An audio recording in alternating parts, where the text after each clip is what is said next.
осорхонаи таърихии вилояти Суғд яке аз муҳимтарин муассисаҳои фарҳангиву илмии кишвар ба ҳисоб меравад. Соли 2026 аҳли кормандони ин ганҷинии таърихи миллат садсолигии фаъолияти осорхонаро бо шукӯҳу шаҳомати хоса таҷлил менамоянд. Ин санаи фархунда на танҳо барои кормандони соҳаи фарҳанг, балки барои тамоми дӯстдорони таърих ва мероси миллӣ рӯйдоди муҳими хотирмон ба ҳисоб меравад. осорхонаи мазкур соли 1926 таъсис ёфта, дар тӯли як аср ҳамчун маркази гирдовари ҳифз ва муаррифии осори гаронарзиши таърихиву фарҳангии халқи тоҷик хизмат намуда истодааст. аз рӯзҳои аввали таъсисёбӣ то имрӯз ин муассиса тавонист ҳамчун макони нигаҳдории ёдгориҳои нодири бостонӣ ва маркази тадқиқоти илмии мавқеи устувор пайдо намояд. дар раванди бунёди он як зумра шахсиятҳои наҷиб нақши намоён доранд.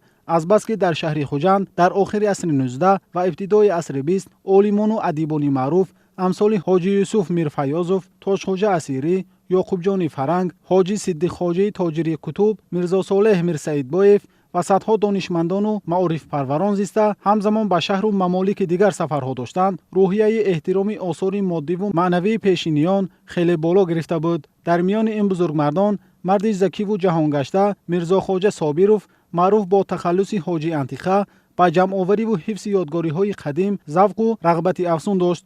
ӯ муддати тӯлонӣ дар шаҳрҳои Бокуву Тифлис, Қазону Тошканд, Бухорову Самарқанд, Қӯқанду Андиҷон, Намангон ва Исфарию Конибодом сайру сайёҳат намуда ба гирдоварии ёдгорҳои тарихӣ аз рӯи муҳаббат шуғл меварзид.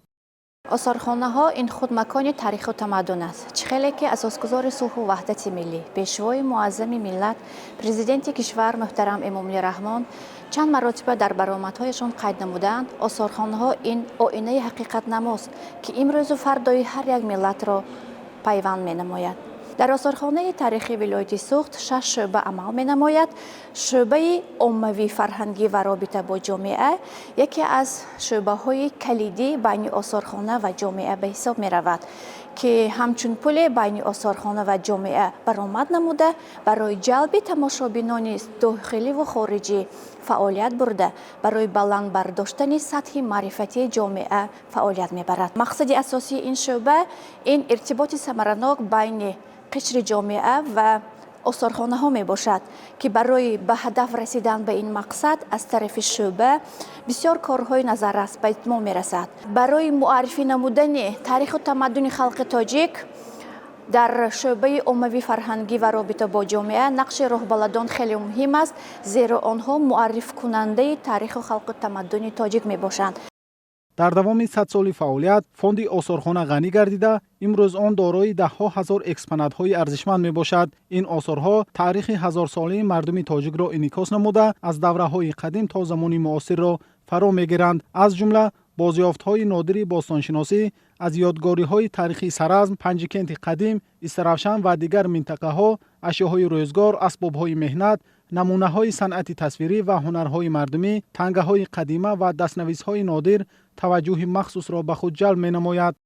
осорхонаи таърихии вилояти Суғд на танҳо маҳфуздорандаи мероси гузашта, балки маркази муҳими тарбиявиву маърифатӣ низ ба ҳисоб меравад. ҳар сол ҳазорон нафар хонандагон, донишҷӯён ва меҳмонони дохиливу хориҷӣ аз он боздид намуда бо таърихи пурғановат ва тамаддуни кӯҳанбунёти миллати тоҷик шинос мешаванд. агар 10 соли охирро гирем, аз соли 2015 то соли 2025 гирем, агар зиёда аз 600 000 нафар тамошобинон дидан намуданд дар давоми 10 сола ва зиёда аз 43 000 нафари онҳо хориҷиёни кишвар буданд.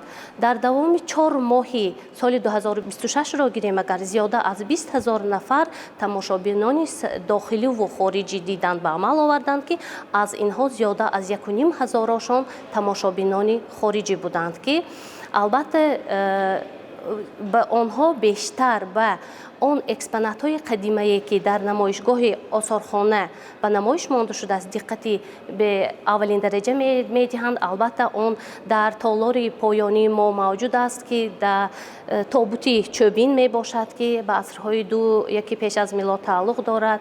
шамшери фулузӣ мебошад, ки ин ҳам ба асрҳои то милодӣ тааллуқ дорад. онҳо бештар диққати бештара ҳосил мекунанд.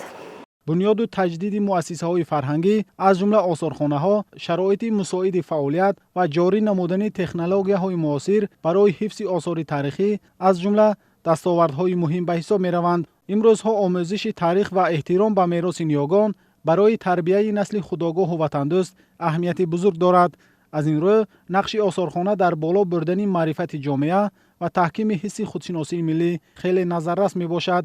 یکی از دستاوردهای مهم کارمندان آثارخانه تاریخی ولایت سوخت این پیش از همه نشر کتاب، نشر اخبار آثارخانه تاریخی ولایت سوخت که همه ساله مرحله به مرحله چاپ می شود، نشر فهرست کتاب های نادر از کلکسی فاند آثارخانه و ثبت گرفتن فیلم مستند و امروز که ما در عرفه جشنگیری 100 سالگی آثارخانه تاریخی ولایت سوخت قرار داریم، از جانب کارمندان آثارخانه کتاب نوبتی با نام گنجینه یک عصر نشر گردیده ایستاده است. همین است که همه روزه تعداد زیادی سیاحان و مهمانان داخلی و خارجی تشریف آورده از یادگاری‌های بی‌نظیر ملت تاجیک شناس می‌شوند. راهبلدان آثارخانه درباره دوره‌های گوناگون رشد کشور از زمان‌های قدیم تا دوره معاصر به سیاحان معلومات جالب و مفصل پیشنهاد نموده آنها را از تاریخ کهن ملت آشنا می‌کنند.